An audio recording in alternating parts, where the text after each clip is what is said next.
Don't forget you can click on my Creator Corner link in the description every single day to earn free THC. Lucy received one of the hardest nerfs in the game to her ultimate when they reduced her healing potential by more than half. And I've seen a lot of Lucy players stop playing her because they believe that she is weak, when in reality she is still a very good pick in the current meta. She's just not as overpowered as she was in the past. So in today's video, I want to give you guys some tips and tricks on how to play Lucy really well, especially in the current meta. One unique thing about Lucy is that she is the only hero in the game that can actually heal herself and heal her teammates in the battlefield, making her a very strong support pick in the 4v4 game modes, and she is still a super strong pick in the battle royale as long as you are playing her correctly. When it comes to the skills, she already has that beautiful built-in sustain with her heal, so you want to make sure you're looking for either a mobility or both a mobility and a damaging skill. For this week, I'm running Laser. Laser's always a really good pick. Rocket's really strong as well.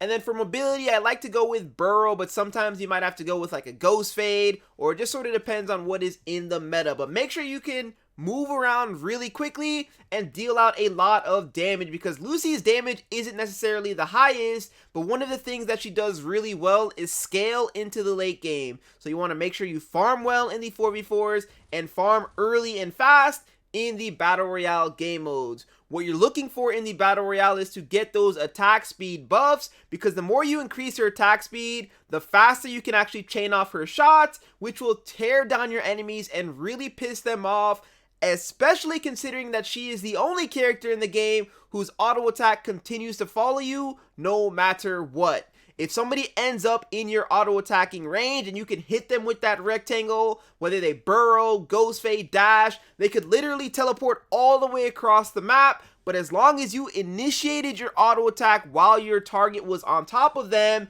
then the auto attack will continue to follow them all the way across the map until it does its damage. But keep in mind that even though she does get really strong, especially when she scales, you still want to play her in a defensive and counter attacking position, right? She's not an El Dragon, she's not Dara, she's not Ray, and if you try to act like you're one of those heroes and just run up to people, unless you're Yvonne, my boy Yvonne SF, you are going to die. You want to let them be the first ones to try to sort of attack you, and then you just throw off all these auto attacks, throw off your skills, and then heal up when needed, because that heal, even though it's nerfed, will still give you that bonus 2,000, 2,500 health that'll give you an advantage over your opponents. And then especially in the 4v4 team modes, I cannot stress this enough, do not be selfish with your heals. Make sure you try to hold it and save it for big team fights, because if the enemy team's trying to fight you guys and you're able to heal up every single one of your teammates in a group fight situation,